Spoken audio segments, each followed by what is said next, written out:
That's a thing. I looked it up. He's married to the incomparable Nell and the father of 2 young children who will need to be put to bed. So I don't want to put it off any later. We invite you, Matt, into this space. Thank you for being with us. Oh my gosh, it's a real pleasure. Thanks everyone. It's so nice to see a bunch of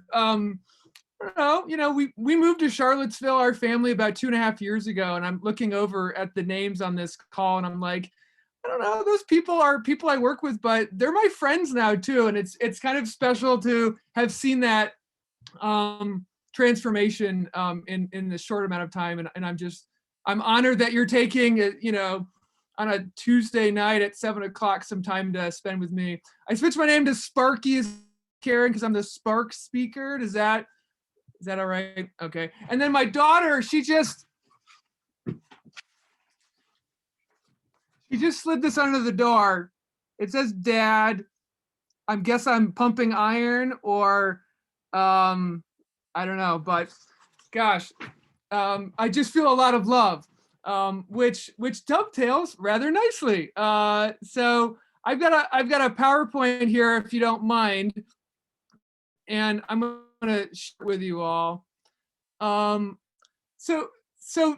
the talk today is on resilience, and I think I have now close to 12 minutes. So I frame this as my own interpretation of resilience, how I've experienced it. I'm not an expert in it. Experientially, I think I've touched it, but I know there are people who have researched this. So I'm not speaking from any expertise or authority.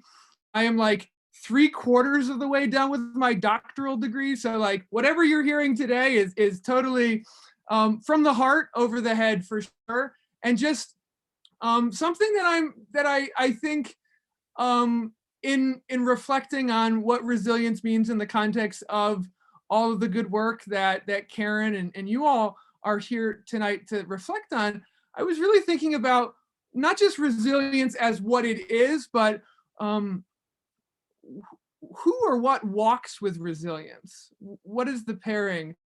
And I just thought of 3 familiar friends to resilience that I'd like to share 3 rough stories on related to my own experience of resilience. So if we can get like, so far so good. Karen, we're still at 50 participants. So far so good. But again, throw some stuff up in the chat if you want this to be really choose your own adventure. Like I'm up for that, so just bear with me, and here we go.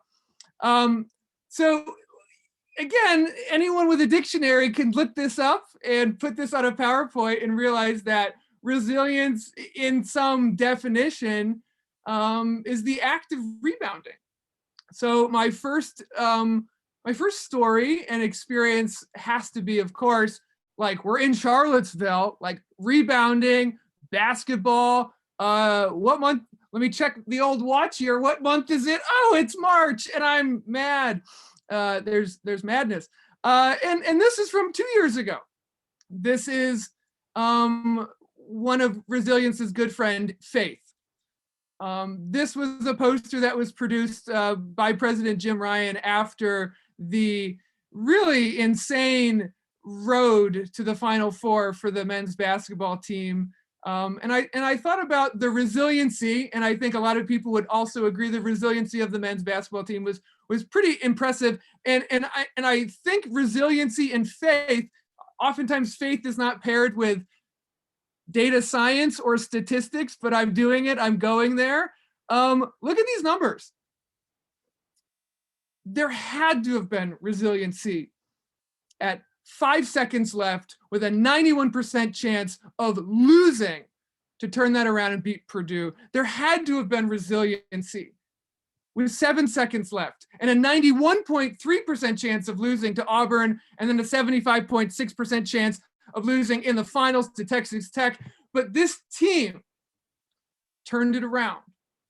And I have to say, from everything I know about this team and everything I know about that run, faith was at the core of so much of that. And that faith was there. Faith was nourishing resiliency, and they were working hand in hand walking together and what I think amounted to be a really special thing for now our longest reigning national champions. What about hope? Where do we see hope? Where do we experience hope?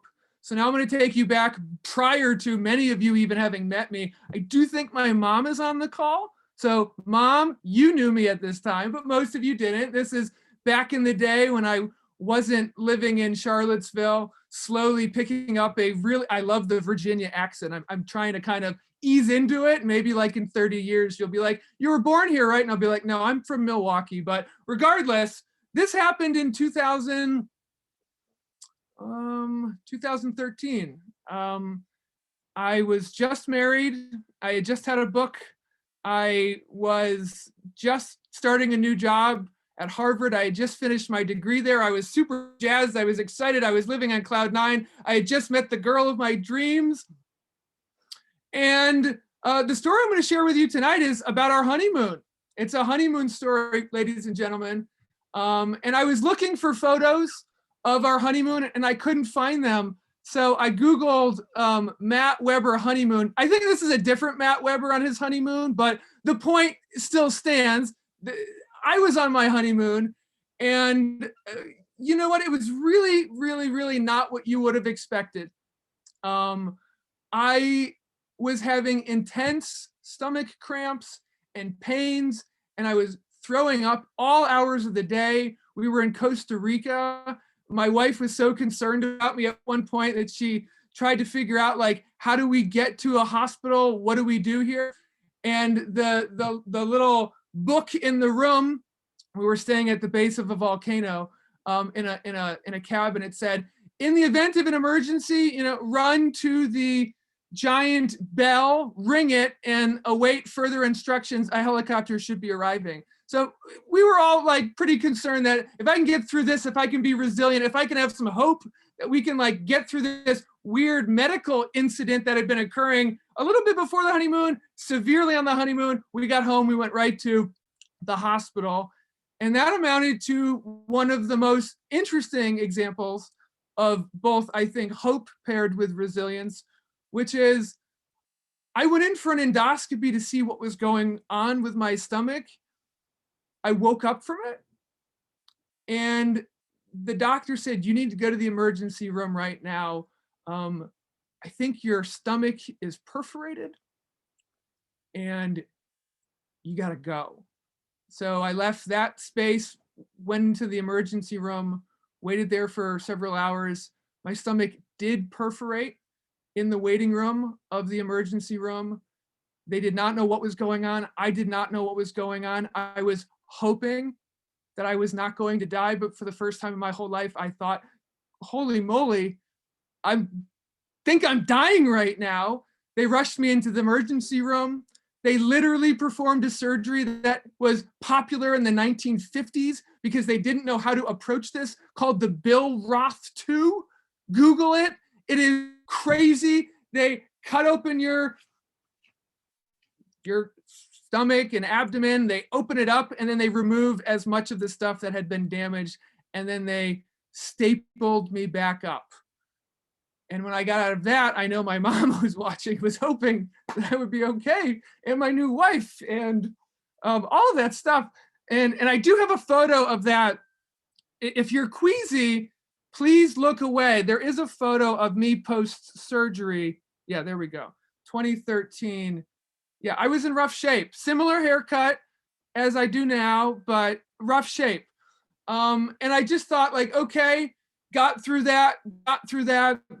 And the result was a several months of enduring a very difficult recovery. I lost about 60 pounds, and my poor wife really had to process the whole notion of the vows that she had just took, which were in good times and in bad, and in sickness and in health. And boy, did she. Speaking of hope, I really don't think hope can be really paired with anything, resilience, with faith.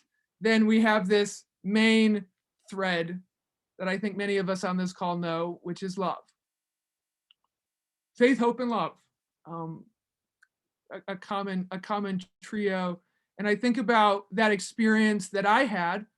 I think about that experience of almost dying, and how my wife in my darkest times took care of me.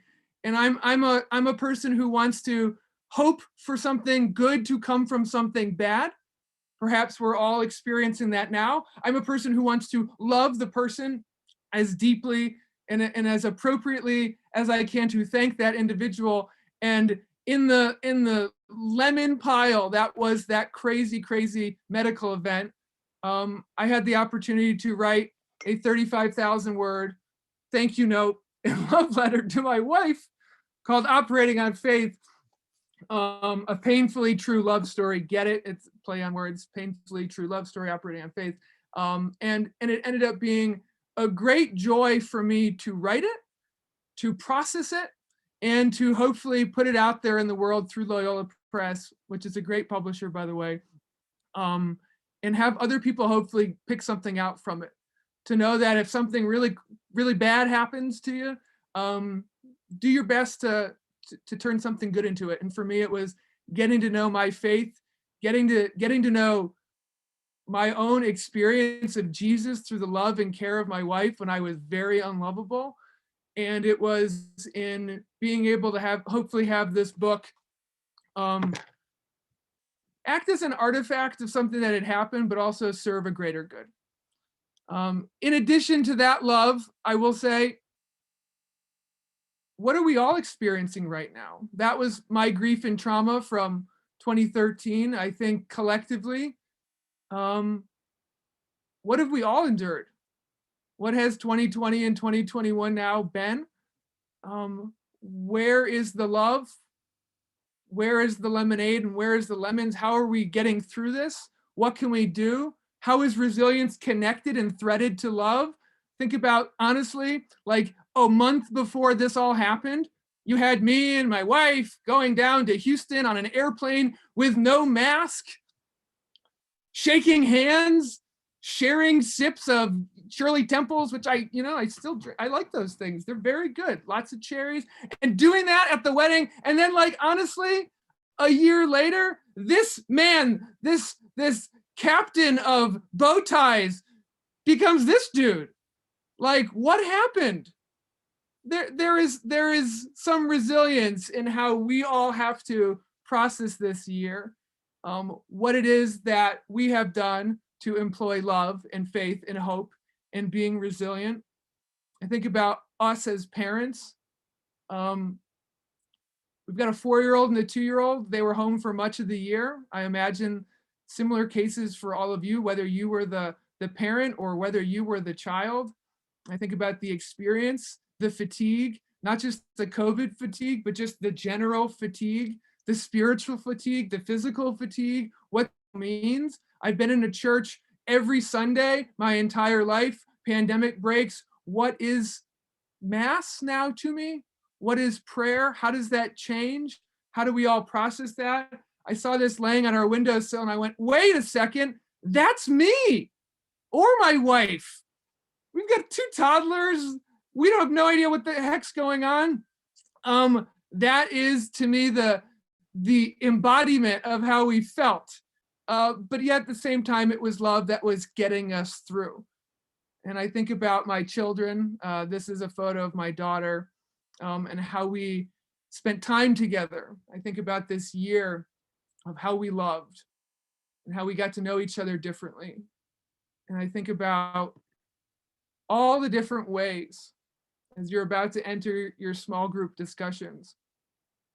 We were somewhere between surviving and thriving. And I was thinking about, like, what is in the middle of that? What gets you from survive to thrive? When are we closer to the survive? And when are we closer to the thrive if our goal is to thrive? And I think, honestly, it is faith, hope, and love that are going to allow us to kind of move seamlessly along that spectrum. And back to the whole purpose of why we're here today. These are my parents. They just got their second vaccine today. That's pretty good, especially after a year of my year of Elmo.